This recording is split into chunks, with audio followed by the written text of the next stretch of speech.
అంటే ఎంత మూర్ఖత్వం అంటే మాట్లాడితే కనీసం కొద్దిగా సోయి లేదు, ఏమి లేదు. ఇంకోటి 750 kV ట్రాన్స్మిషన్ లైన్ ప్రాజెక్టు, ఇది కూడా మాది కాదు, సెంట్రల్ గ్రిడ్ ఇది. అరే ఇవన్నీ గింత పిచ్చిగా, గింత మూర్ఖత్వంగా, గింత అవగాహన రాహిత్యంతో ముఖ్యమంత్రి మాట్లాడితే ఆయన ఏమనాలా చిప్పు దొబ్బిందనకపోతే నేను దయచేసి నేను మీడియా మిత్రులను కూడా కోరుతా ఉన్నా, ఏది పడితే అది ముఖ్యమంత్రి నోట్లోంచి రాగానే అవేం భగవద్గీత అయిపోదు, అందులోకి వచ్చేటి అని శ్లోకాలు అయిపోవు.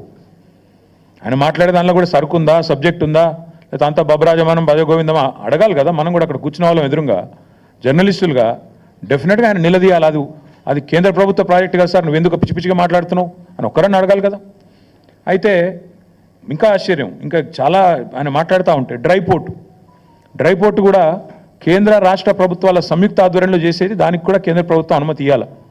వాళ్ళతో సహకరించి, ఎందుకంటే మనకు ల్యాండ్ లాక్ స్టేట్, మనకు సముద్ర తీరం లేదు కాబట్టి డ్రై పోర్ట్ అనేది ప్రతిపాదన మనం తీసుకొచ్చినాం. దానికి కూడా కేంద్ర ప్రభుత్వంతో ఇంకా సంప్రదింపులు చేస్తూనే ఉన్నాం, ఎవరికి ఏమి ఇవ్వలేదు. అది కూడా ఇచ్చినట్టుగా చూపెట్టినాడు. ఇంకా విచిత్రం, ఇక సారు ఇదివరకు కూడా లక్ష్మయ్య సార్ కూడా ఐటీ మినిస్టర్గా పనిచేసినారు, వారికి తెలుసు. పాపం చిట్టినాయుడికేమో తెలియదు, ఎవడని చెప్తుంటాడా అంటే వినడు, అదో పెద్ద బాధ. ఆయన ఎంత మూర్ఖుడు అంటే, మేము కేసీఆర్ గారి ప్రభుత్వంలో రెండు దఫాలుగా మైక్రోసాఫ్ట్ నుంచి 31,000 కోట్ల పెట్టుబడులు డేటా సెంటర్ రంగంలో తీసుకొచ్చాం. ఒకటి ఫిబ్రవరి 2022లో 15,000 కోట్ల పెట్టుబడి, జనవరి 2023 సంవత్సరంలో 16,000 కోట్ల పెట్టుబడి. ఇవి రెండు కూడా నేను మీకు ప్రెస్ కటింగ్లు ఇస్తాను, చూసుకోండి.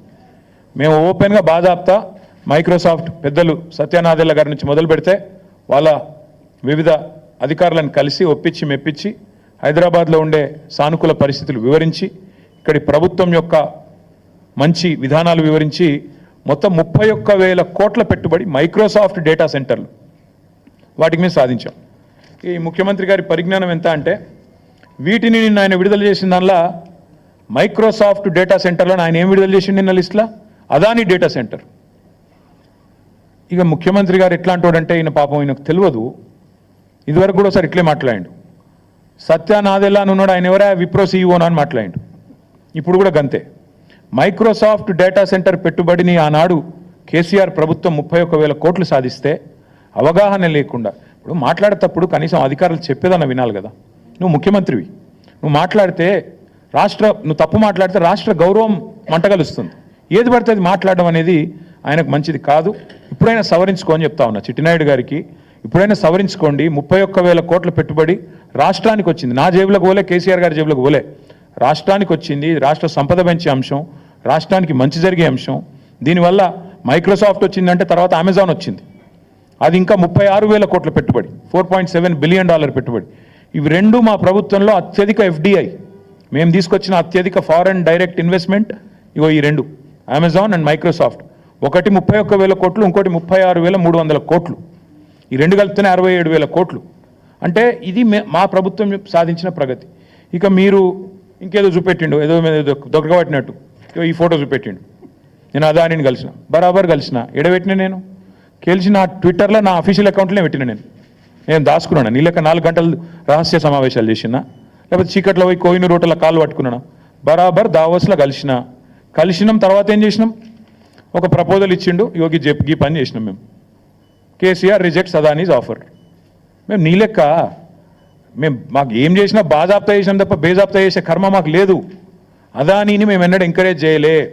మేము రెడ్ సిగ్నల్ చూపెట్టినాం, నువ్వు రెడ్ కార్పెట్ వేస్తున్నావు. ఇది వాస్తవం, నువ్వు ఒప్పుకోకపోయినా. ఎస్, ఇది నా అఫీషియల్ ట్విట్టర్ అకౌంట్లో పెట్టినా. నేను దాచుకునేదే ఉంటే, దొంగ చీకట్లో కలుసుకునేదే ఉంటే, నీ లెక్క లుచ్చా పనులు చేసేదే ఉంటే, నేను కూడా నీ లెక్కనే ఇంటికి పిలిపించుకొని రహస్యంగా దొడ్డిదారులకి పిలిపించుకొని కాళ్ళు పట్టుకొని కాళ్ళు ఒత్తుకుంటా 4 గంటలు నేను కూడా కూర్చుంటుంటి. కానీ నీలాగా నాకు చిల్లర పనులు చేసే అలవాటు లేదు. నువ్వు తిట్టున్నా, నువ్వు నాకేం ఫరకపడది. తిడుతున్నావు, ఇక తెల్లారు లేస్తే సైకో, నేను సైకోనట. మరి నువ్వేంది సాడిస్టువా? ఇంకా సిగ్గుమాలిన పని. నేను చెప్పిన మహబాద్లో 1 ఇయర్ కావస్తోంది. ఈ ముఖ్యమంత్రి ఎవరి కోసం పనిచేస్తున్నాడు? అదానీ కోసం, అల్లుని కోసం, అన్న కోసం, బావమరిదికి అమృతం కోసం. ఇది ఈయన స్థూలంగా చెప్పాలంటే 1 ఇయర్ పరిపాలన. అదానీ కోసం, అల్లుడి కోసం, అల్లుడి మ్యాక్సిబియన్ ఫార్మా కోసం, అన్న కోసం, జగదీష్ అన్న కోసం, తిరుపతి అన్న కోసం, బావమరిది సృజన్ రెడ్డికి అమృతం పంచడం కోసం. దానికి తప్ప నువ్వు పీకిందేంది సంవత్సరం? నేను అడుగుతున్నా. నువ్వు సాడిస్టు, సన్నాసు నేను అనలేకనా? నాకు నోరు లేదా? ఇంకొక మాట కూడా అడుగుతా ఉన్నా, అదానీని నువ్వేదో పెద్ద గొప్ప పని చేసినట్టు నిన్న నాకైతే ఒక డౌట్ వస్తుంది బాస్, మీరు చెప్పాలా మరి. నేను ఎప్పుడు చెక్ ఇచ్చిండు అదానీని చూసుకున్నా. 14 పోయిన నెల అక్టోబర్ అనుకుంటా, అక్టోబర్ నాడు చెక్ ఇచ్చిండట ఎవరు, అదాని గారి. నాకు ఈయన నిన్న చెప్తుండు గర్వంగా, మేము ఆ చెక్కును క్యాషే చేయలే. నాకు తెలియక అడుగుతా బాస్, నాకెవరైనా చెక్ ఇస్తే వెంటనే బ్యాంకులో వేస్తా, చెక్ క్యాష్ చేసుకుంటా. మరి నువ్వు 38 రోజులు ఎందుకు చెక్ క్యాష్ చేయలే? అయితే వానికి ఇచ్చే ఉద్దేశం అన్నా లేకపోవాలి, నీకు దాన్ని క్యాష్ చేసే ఉద్దేశం అన్నా లేకపోవాలి. లేకపోతే దాని చెక్ చూపెట్టి వెనకెళ్ళి పైసలైనా దొబ్బిండాలా కుల్లా. ఇక ఇంతకంటే ఇక దాచితందుకు ఏం లేదు. ఇప్పుడు పోస్ట్ డేటెడ్ చెక్కులు మనం విన్నాం, కానీ ఇది ఎక్కడిది విచిత్రం ఇది. అక్టోబర్ 14 చెక్ ఇస్తాడట, ఈయన నిన్న మేము 38 రోజుల పాటు మేము క్యాషే చేయలే. మరి ఏం చేస్తున్నావు?